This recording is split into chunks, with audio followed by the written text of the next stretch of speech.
so excited to welcome everyone. My name is Chris with Hillsborough County Public Library, and we are having our Summer Reading 2022 kickoff. Now, the theme this year is Oceans of Possibilities, which is perfect for us who live down here near the water. And to learn more about our summer reading program, you can go to our landing page at hcplc.org/summer. Now, I bet you're all here for a specific reason. Well, I am too. We are very, very excited and honored to have Kate DiCamillo with us. And the program is Meet Author Kate DiCamillo. And like I said, you can ask questions, so feel free to post there, okay? All right. Oh, before I'm jumping ahead here, we also want to invite you to continue the experience after this program. And we have so many Kate DiCamillo books. They're all so wonderful. And you can read them as ebooks or downloadable streaming audiobooks through our Overdrive Libby collection. And as you see here, this is just a sampling of some of the titles that we have on offer. And you can find more of them if you go to hcplc.org/ebooks. So we invite you to check that out. All right, I think I'm done talking to you all. I know you're very excited to get started, and I am too. But first, let's have an introduction from our director, Andrew Bradenbaugh. Good evening. I'm Andrew Bradenbaugh, Director of the Tampa Hillsborough County Public Library, and I want to welcome you to our summer reading kickoff with author Kate DiCamillo. Before I introduce Kate, I want to share some thoughts about summer reading. Every year, summer reading has a fun theme. This year's theme is Oceans of Possibility. What a great fit for our library and our community.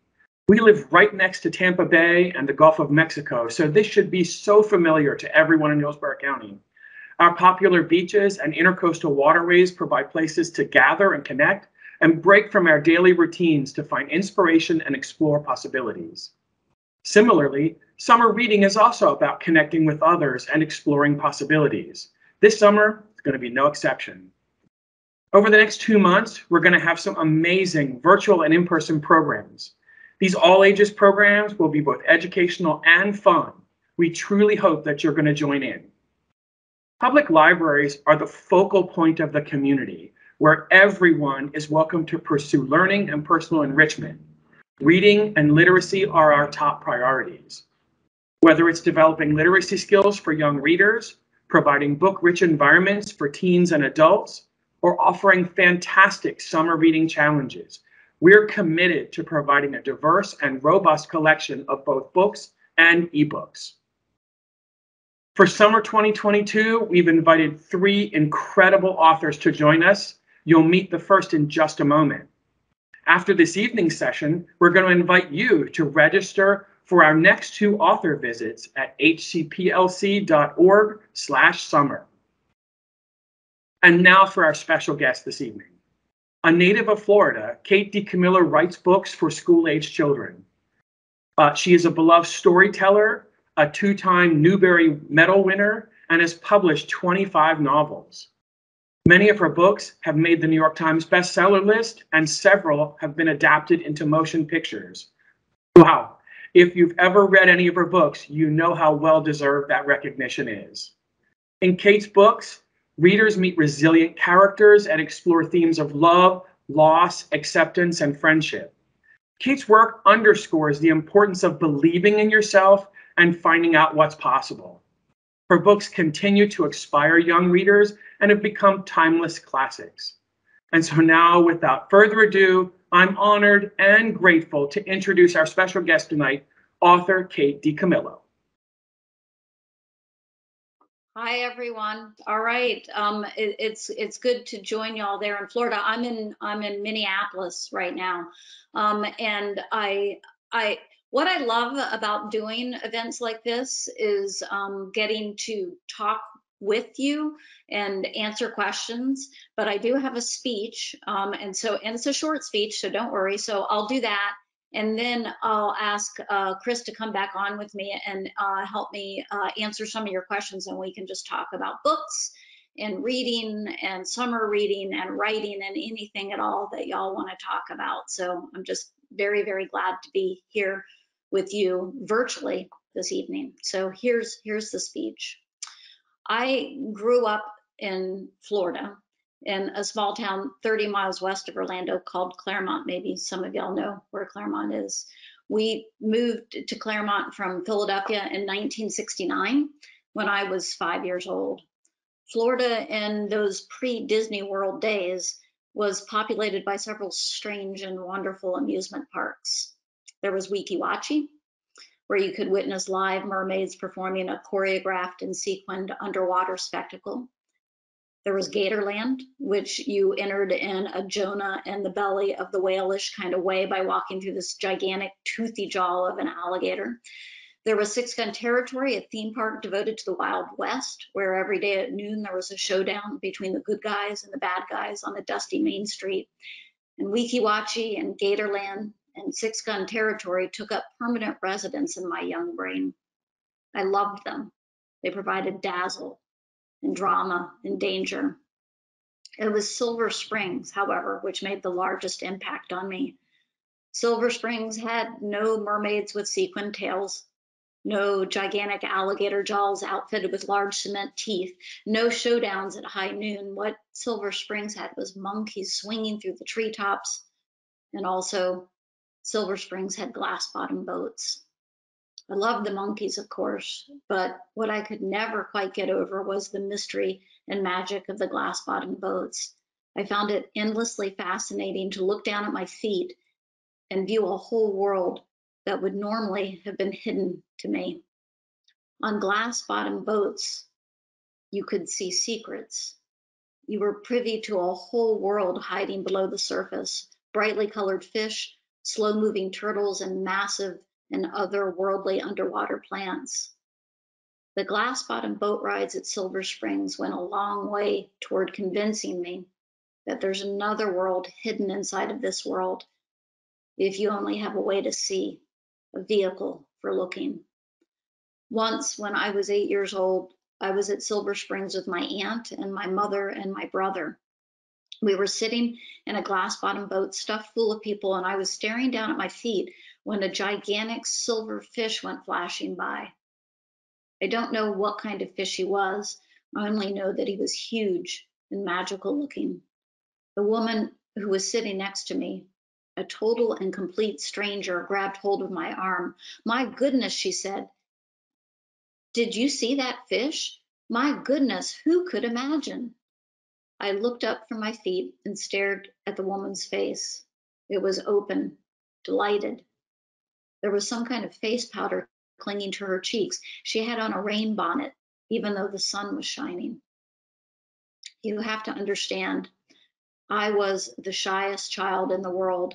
I was the kind of kid who wouldn't say boo to a goose. I was afraid of my own shadow. The cat perpetually had my tongue. You couldn't have paid me. Really, truly, there wasn't enough money in the world for me to talk to a stranger. "Oh, my goodness," said the rain-bonneted woman. She pointed down at her feet. "Have you ever in your life?" She still had hold of my arm. I looked down and saw a turtle. And then something miraculous happened. I spoke to this person I did not know. I said, "There goes a turtle." "That is exactly right," said the woman. She squeezed my arm. "That is a turtle." And then she said 4 words that I will always remember. She said, "Oh my, this world. Oh my, this world." I had a strange and dreamy moment where I saw everything, all of it, from above. This was something that happened to me quite a few times as a kid, a stuttery second where I was almost out of my body. And that day, I was suddenly looking down at myself and at the woman beside me, at the boat full of people, and at the secret world below my feet, the world of silver fish and turtles revealed to me by the glass. I felt like I was a part of everything. I felt connected to all of it, but most particularly to the stranger who still had hold of my arm. "Who was that you were talking to?" said my mother later when we were climbing out of the boat. "I don't know," I told her. "She was just someone I was looking at things with." And my mother, who talked to everyone, who was afraid of no one, and who was forever baffled and frustrated by my shyness, said, "Well, good for you." She thought maybe I was changing. But I wasn't changing, not then, not yet. It was only that the marvels of this world, its secrets, and the magic of looking at all of it with someone else had managed to insert a small wedge into my heart. It opened up a tiny bit. I was a little bit more awake. But enough about amusement parks and glass-bottom boats and strangers in rain bonnets and gigantic silverfish. I'm here to talk to you about books. Let's start by talking about a book entitled Island of the Blue Dolphins. In 1972, I was in second grade at Claremont Elementary, and my teacher was Mrs. Boyette.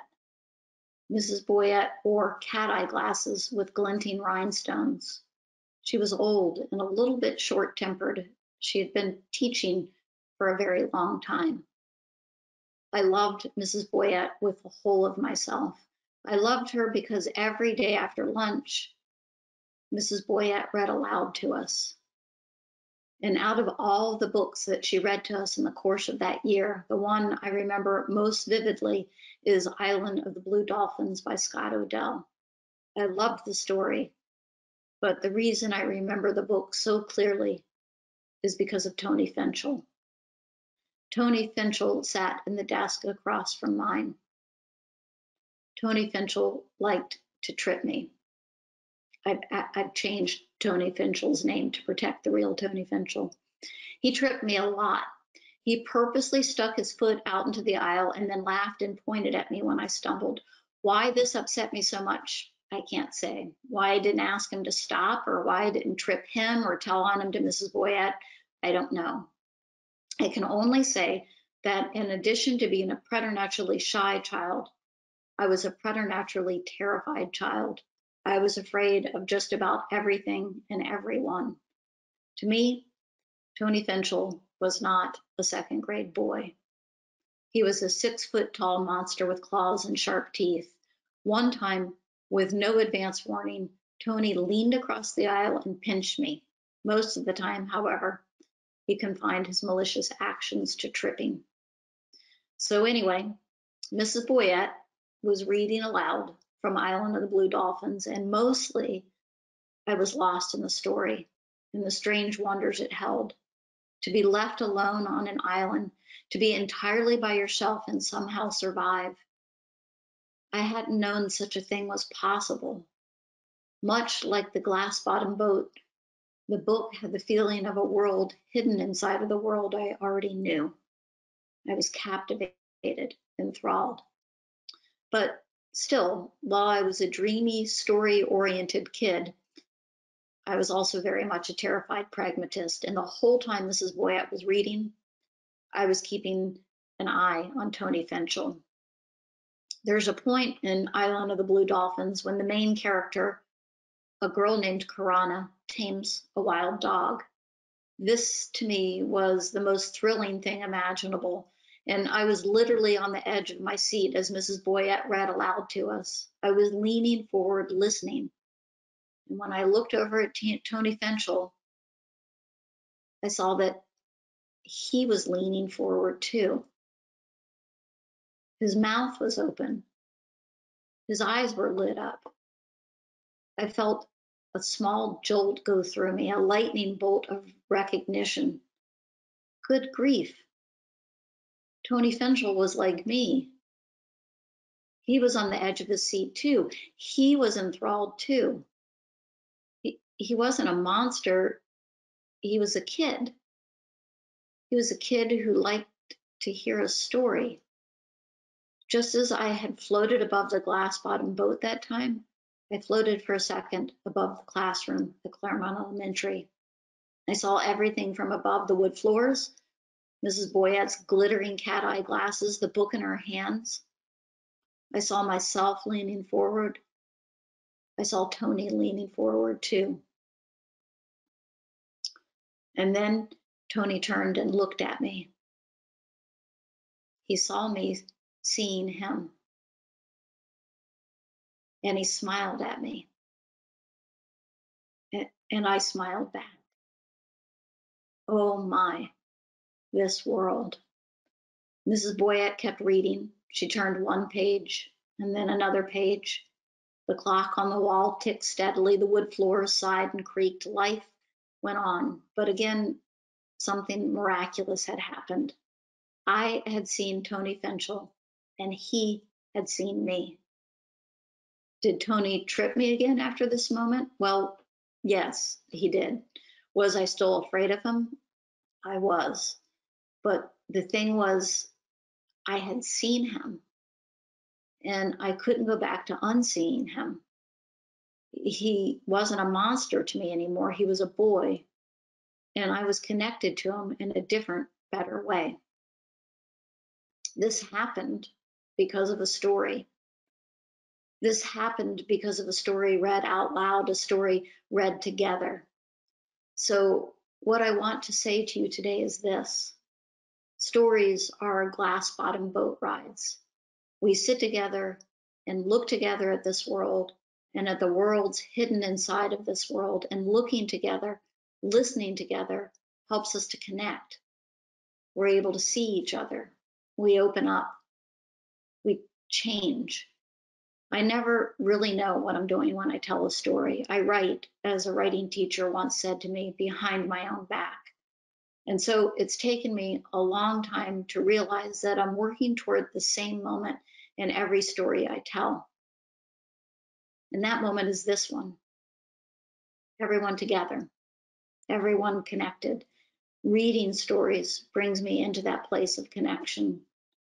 Writing stories brings me to that place of connection. And reading stories and writing stories has brought me here today, connecting with you. And what I'd like to do with the gift of being here with you is to work to bring more people together, to show that we're made of stories and that those stories connect us. In an interview in the Parish Review, the writer Jeanette Winterston says that when we read a story, we think, yes, that's what's happening to me, or this is how I feel. And then immediately one is taken off that horrible little rock of chaos where one is entirely alone and brought back into the community. When we read together, when a grandfather reads to a granddaughter, when a teacher reads to a classroom, when a parent reads to a child, when a sister reads to a brother, when everyone in a town reads the same book silently together, we're taken off the horrible rock of our aloneness. We're brought back inside. Together we see the world. Together we see each other. We connect. And when we connect, we are changed. Chris, do you want to see if anybody has questions? Yes, we do have some. I'll come back on camera here briefly. Hello. Hello, Chris. That was a wonderful speech. Thank you so much for that. Yeah, we do have some questions coming in, and I'll remind everyone you can post your questions in the questions section, so feel free to do that. All right, so we've got someone who, this is coming from Jessica. She says, I loved your book because of Winn-Dixie. How did you create such compassion through your words? Oh, Jessica, that's a lovely question, and also kind of an impossible one to answer. I can try, and it's a long answer. So because Winn-Dixie was the first book that I wrote, and when I started writing, I started off by writing short stories for adults, and I think it's a place that a lot of people start thinking, oh, they're short and therefore they're easier. And of course, that's not the case at all. So I didn't start by writing books for children. And then I got a job here when I moved to Minneapolis in a book warehouse, and I was assigned to the third floor, and it was all children's books. And my job was to go around picking the books off the shelves and filling orders. And as I started to pick some of those children's books off the shelves, I thought, well, I'm a reader, I'll read them. And I read a book called The Watsons Go to Birmingham, 1963 by Christopher Paul Curtis, which I'm sure is at your library. Is that not true, Chris? Yes, it is. Yeah. And it's a wonderful book.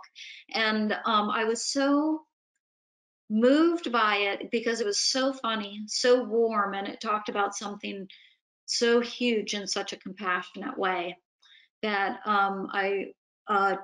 we were allowed to take copies of the books home, and I took a copy of that book home and I typed up a chapter, and it's like, how would you do this? How long would a chapter be? How long would a novel for kids be?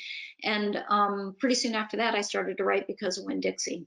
And as I was working on it, I thought, gosh, this is the kind of story I'm supposed to be telling. And also I could see that the writing of it was changing me and making me more hopeful and making me more compassionate. And that then, so the story changed me, and hopefully that changes in the story. So does that make sense, Jessica? Say yes. Let's see if Jessica responds. We'll give her a moment to respond, but we do have other questions. So Jessica, if you want to respond, you can. Someone is asking, this is from Pearl. She wants to know, what is your favorite book that you have written? Pearl. Hey, Pearl, we have to start by saying that I love your name. And then we'll move on to the favorite book that I have written. And it's a question that I can never answer. Because to me, the books are kind of, I don't have kids. The books are kind of like my children. And it is impossible to pick your favorite child. If you ask an adult, which of your children do you love the best? Generally, they'll say something like, in a nervous tone of voice, I love them equally, but differently. And that's the way the books feel to me. I mean, I see them as, you know, not at all perfect, but I love them, and I love them in different ways because they mean different things to me. So I cannot pick a favorite.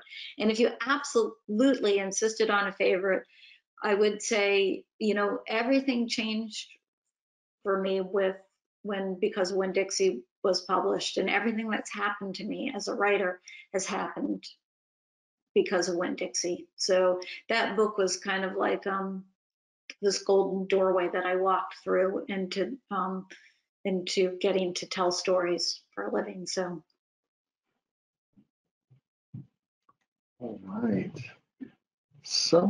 Okay, so we've got a question here from Ellen. And this may be connected to a question you already answered earlier, but where do you get the ideas for your books? We especially love the Mercy Watson series. We have 2 pet pigs, Pepper and Winnie. You capture them perfectly. It's like we are reading stories about them.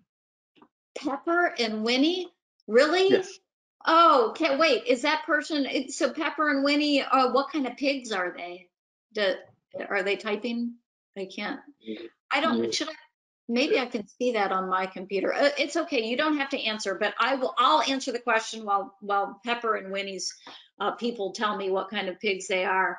So the ideas for the stories in general come from all over the place, and it's just like I made sure I had this, and it's never far from me anyway. Notebook goes with me everywhere. It's a reminder to me that my job as a writer is to pay attention to everything, to keep my ears and my eyes and my heart open, and open to the occasional pig that wanders in. So that's, you know, where did Mercy Watson come from? I was sitting on an airplane and I closed my eyes, and a pig's face popped into my head. This is the way my brain works. And underneath it, I saw her name, Mercy. And I got out my notebook and I wrote it down. And I figured out just, you know, on that first pass of writing it in my notebook that Mercy was a pig who lived with Mr. and Mrs. Watson, and that they were not pigs. And I thought, oh, that's funny. And so when I got home, I started to work on that story idea. And it was one of those stories that I would pull out and work on, put away. It was never quite coming together. And then I got my very first car, brand new car of my adult life. And I was so excited about it. And the very first day that I had it, I picked up a friend to take her to the airport. And she got into my car with a gigantic piece of toast. and the toast had a lot of butter on it. And she started to eat this toast in my new car, spraying greasy crumbs everywhere. And I'm like, can you not just wait until you get to the airport to eat your toast? And it didn't stop her from eating the toast. Instead, in between bites of the toast, she told me about how toast tasted better if it was spread with a great deal of butter, and how if somebody else had made it for you, it tasted better. And by the time I got her to the airport, I knew the thing that was missing in the book about the pig, which is what the pig loved above everything else in the world, which was toast with a great deal of butter. So that's how that story came together. We did get a response from Ellen. The pigs are Juliana pigs, and they're about 100 to 150 pounds, but technically they are mini pigs. Wow. You have to kiss them both on the snout from me, okay? Yes, that's fantastic. All right, we have lots of great questions coming in. This one is from Madison, and Madison is asking, why did you want to be a writer? Madison, hi. Why did I want to be a writer? Well, for a long time, when I was a kid, I thought what I wanted to be was a veterinarian because I love animals so much. But I found that I didn't have the stomach or the heart for that work. And then when I went to college, I couldn't think of what to major in, and I thought, oh, I'll major in English because then all I have to do is read all the time, and reading is my favorite thing to do. So I got a degree in English, and I had a professor who said to me in my senior year that I had a quote, certain facility with words, and I should consider graduate school. And I thought that this professor was trying to tell me that I was super talented writer because I was 21 years old and full of myself. And so I thought, okay, well, he thinks I can be a writer. That's what I'm going to do. So I went trotting off to be a writer. Like, I didn't go to graduate school. I just thought I'm going to be a writer. And I didn't, I read lots of books on writing. And I dreamed about writing, and I dreamed about my face being on, a book jacket, but I didn't write anything. And so then when I turned 30, I saw, wow, this thing that I say that I want to do, I could actually spend the rest of my life talking about it and not doing it. And so when I was 30 years old, I started to write. And I think that so many of us who write stories, we do it because, for me, it helps me make sense out of the world. It gives, I can find pattern in the chaos. It's comforting. And then there's this wonderful thing that happens where when a book goes out into the world, then I get to connect to people. So that's a long answer for why I'm a writer, but there you go. That's a great answer. All right, so moving on here, we have Amy with a question. We have a few questions about this book, but this is one of them. Where did you find the inspiration for the miraculous journey of Edward Tulane? You know what? I knew that was your summer book, and I should have brought my, can y'all absolutely trust me to disappear for a minute? I'll be right back because I've got a visual aid. Okay, hold on. Oh boy, a visual aid is on its way, everyone. Just one moment. Wow. Okay, so this rabbit doll was a gift to me, a Christmas gift. And when the friend handed me this rabbit, I'm like, what's his name? And she said, Edward. And I took this rabbit from her and I brought him home and I put him on the couch in my living room. And every time I walked into the living room, I kind of screamed a little bit because he's kind of a creepy rabbit sitting there. And I thought, wow, I wonder if I'm going to be able to like sleep with this thing in the house. And so like the third night that I had him, I had a dream about him where he was underwater, face down on the ocean floor. And he didn't have any of these fancy clothing on. He was a naked rabbit. And I thought, wow, that would be a great picture book. I'll just start with that image. And so I started with that image, but this whole story kind of unspooled from that, and it like surprised me. It kind of wrote itself, and it was the easiest book that I've ever written, and I knew that it was a gift when it was happening. And so anyway, this original rabbit sits in my office in a chair and watches me work. And every once in a while, I pat him on the head and say, "You have been a very productive rabbit." It was a good gift. So that's where that came from. Thanks for bearing with me while I ran to get him. No, that's exciting. You know, like I said, a lot of people are asking about that book, so thank you for sharing that.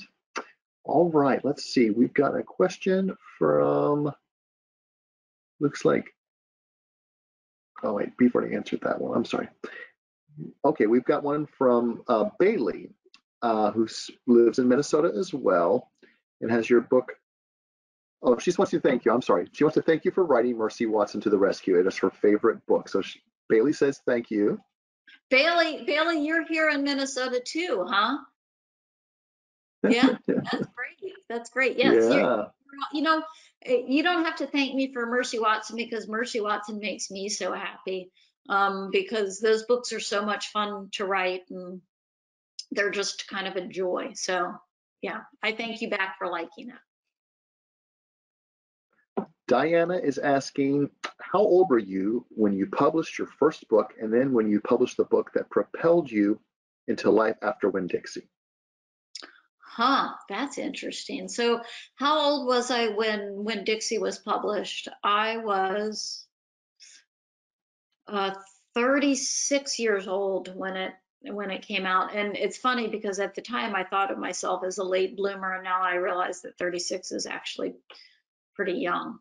And I when Dixie was published, I had worked in that book warehouse for a long enough time to understand exactly what to expect from a first novel for young readers, from a first time writer. And I thought if I was really, really lucky, that 5,000 copies of Because of Winn-Dixie would sell. And that would be great. That would mean that I would earn out my advance, and that maybe I would get to write another book.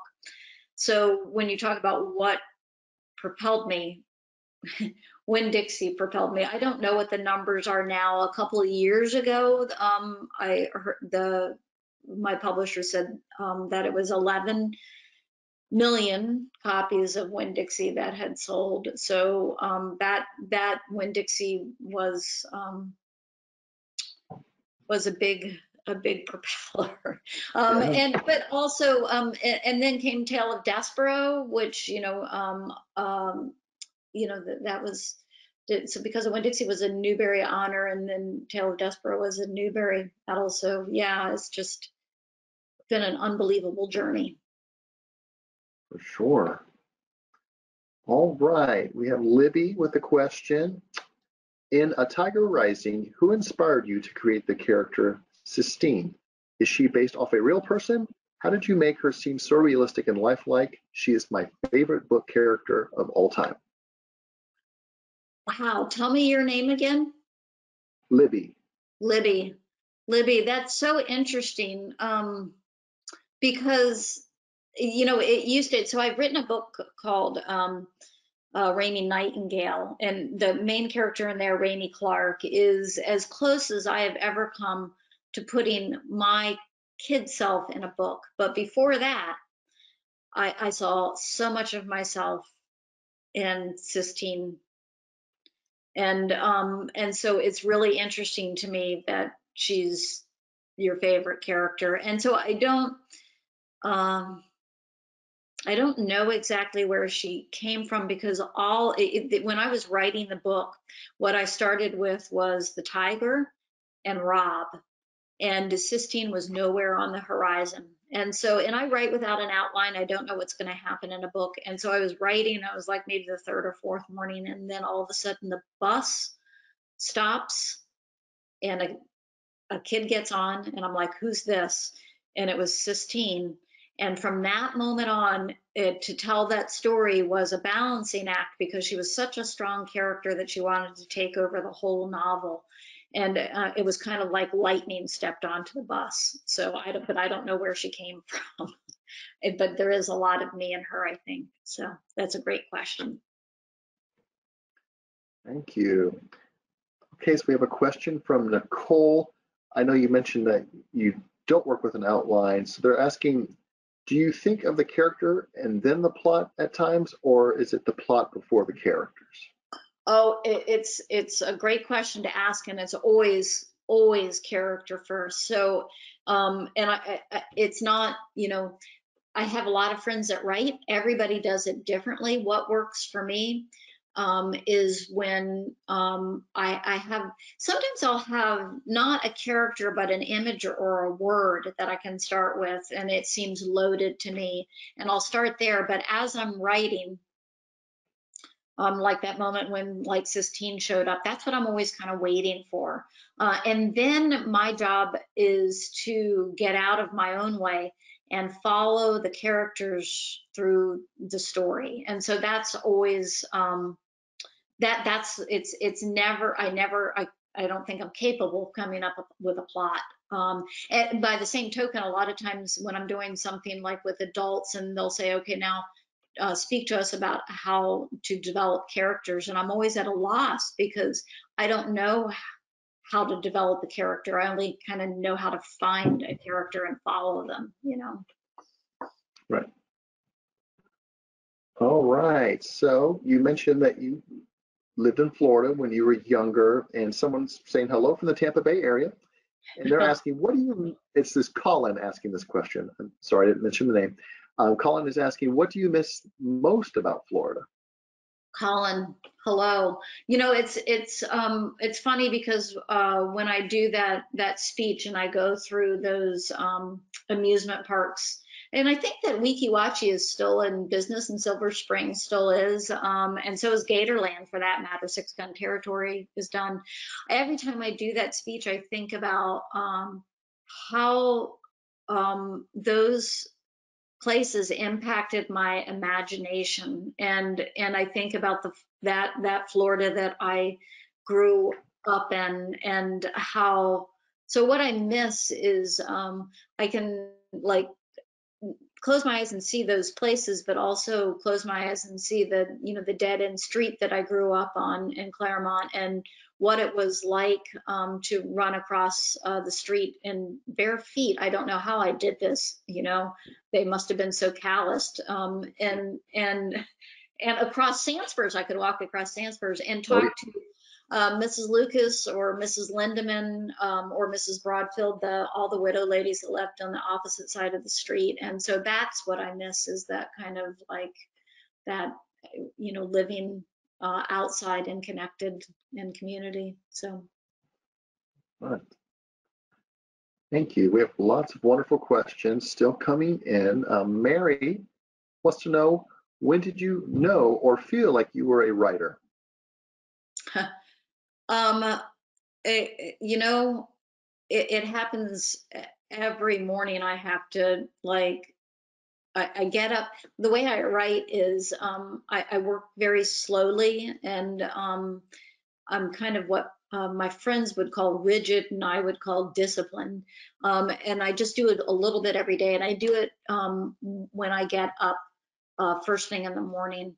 And so every morning that I get up and do it, I'm a writer after I've done it. And then I have to kind of like renew my confidence again the next day. So I remember the first time I was on an airplane and somebody asked me what I did for a living, and I was able to say that I was a writer. It was one of the most thrilling moments of my life to say that I'm a writer. And it is like, it's a dream come true, but it's a daily kind of thing. It's why I always push against the term author, because author is somebody who has done something, and writer is somebody who is still working, and that's me. So. All right.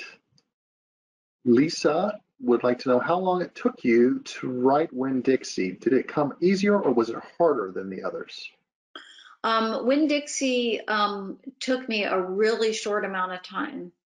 It was a little bit over 6 months. I didn't know what I was doing. It was the first novel that I'd written, and I didn't think it was ever going to get published. And so that gave me a certain freedom, because it was just like, you know, who knows what's going to happen. And so it was just this huge delight for me to do it. And I did it without worrying about what the rules were. I just did it to tell the story. So it was easier than a lot of the other books that I've written since. Right. Thank you. So Amanda is asking, she's saying, I'm just like you and love to read so much. And a lot of people are asking this question, I should say. What was your favorite childhood book? And this actually is from Elise. I'm sorry, not Amanda, Elise. Elise. Okay. Hi, Elise. And Elise, you will have to understand this as a huge reader yourself. It is impossible for me to just pick one book. And, you know, and when I was a kid, it was like, this was my criteria for a good book, if it was a book. You know, I mean, I just loved everything. And I read my way through the public library. I read my way through the school library. I had a mom who bought me books. There were books that I came back to again and again. There was a biography that I would check out of the public library all the time of George Washington Carver. And I checked it out so much that I remember my mother saying to the librarian, can't we just buy this book? And I remember the librarian saying back to my mother, you know, it doesn't work that way, Betty. And so I came back to that book all the time. I loved Stuart Little. I loved the 21 Balloons. I loved The Mouse and the Motorcycle. And I loved Harriet the Spy, which is basically a primer on how to become a writer. But it isn't just impossible for me to pick a favorite. There are so many that I loved. Grace is asking, how do you come up with characters that are so unique and interesting? Grace, that's basically like the version of how do you develop characters, and I don't know. Part of it is that thing of there's a great quote from Flannery O'Connor. The writer must never be ashamed of staring. Everything is her business. And so part of, I think, where the characters come from is just from paying attention to people all the time.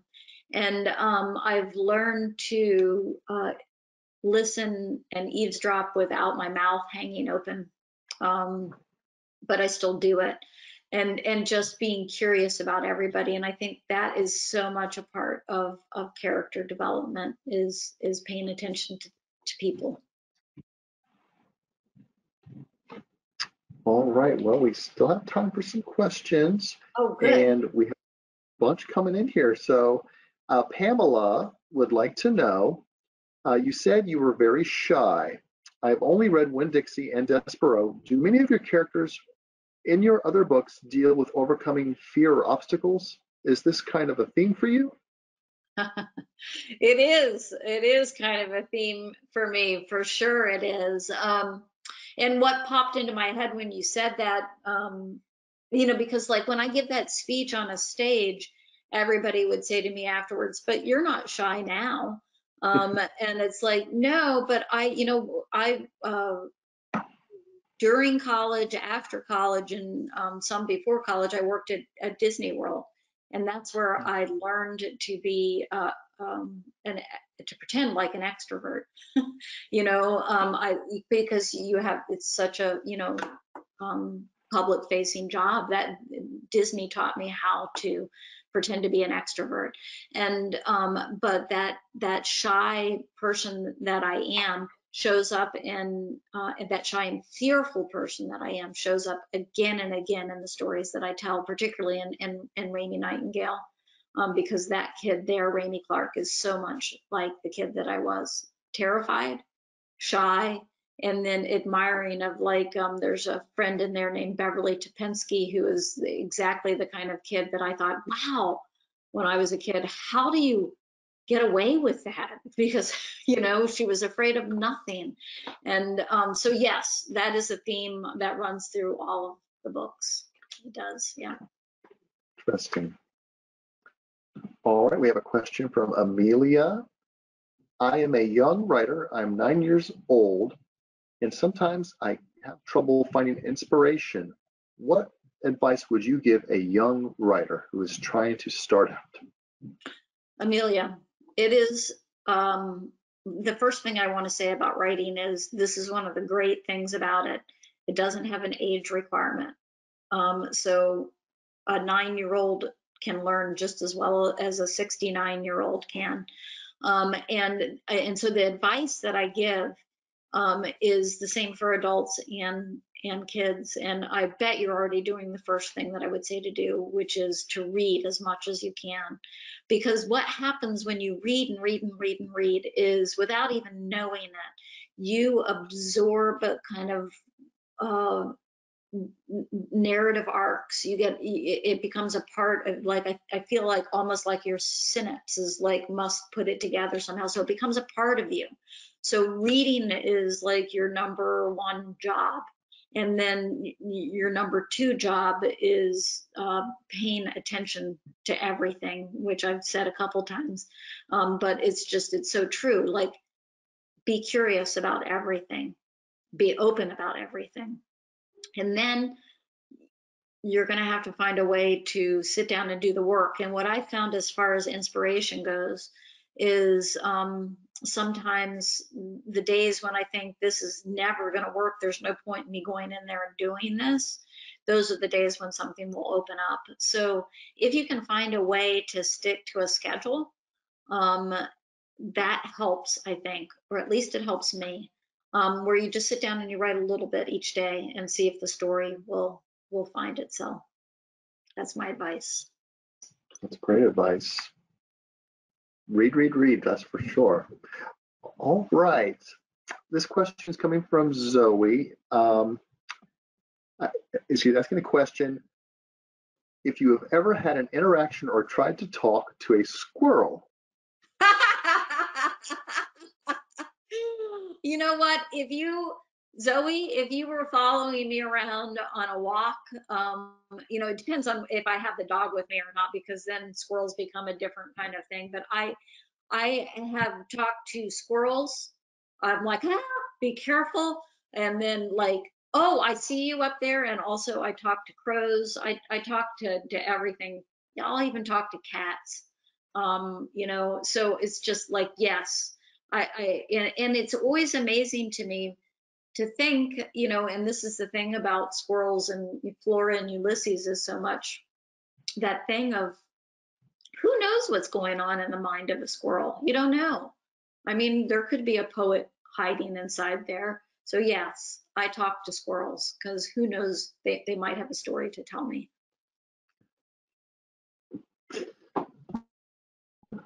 All right, Wendy is asking, the children love the short chapters because it makes them feel like they've accomplished a whole chapter. How do you make each chapter the right length, leaving them wanting more? What is your approach to this? Wow, that's really interesting. Well, I have two things to say about that. One, as I said earlier, when I started writing, I started by writing short stories. And so I remember when I started with Winn-Dixie, it's like, okay, I'll pretend like each chapter is a short story. And so I would look for the arc in each chapter. And then why are they short? Well, you know, I was a kid who loved to read. I'm an adult who loves to read. And I still love a short chapter. Even though I love to read, I like to feel like I'm making progress. And so when it's a 40-page chapter of dense text, and I have no problem at all reading, I'm happier on the page when there are short chapters, and there's dialogue. That's the other thing that I love to do, and I feel is always like a gift to the reader, and it moves you through the page, when people talk to each other. So yeah, I guess it's because of writing short stories and because I like a short chapter myself. Me too. All right, well, we have time for a few more questions here. We've got plenty coming in. This one's coming from Sandra. She wants to know, do you ever read your work out loud as you're writing to hear the language and the flow? Sandra, yes, absolutely. So by the time I get to, usually for me, a novel, before it gets to my editor, I've rewritten it 6 times. So by the time I get to like the 4th draft on, from that point on, I'm reading it out loud as I do it for exactly that. And reading it out loud helps me figure out where, it's a totally different, so anybody who's interested in writing, it's a totally different experience to read it silently or to read it out loud. You can really feel where it needs, rhythm and all of that. So yes, absolutely, I do that. It's a great question. This next question is coming, and then excuse me if I don't pronounce your name correctly. I believe it's RuPaul. RuPaul says, you have lots of symbolism in your books. Do these have specific meaning for you? And does it sometimes come from your life?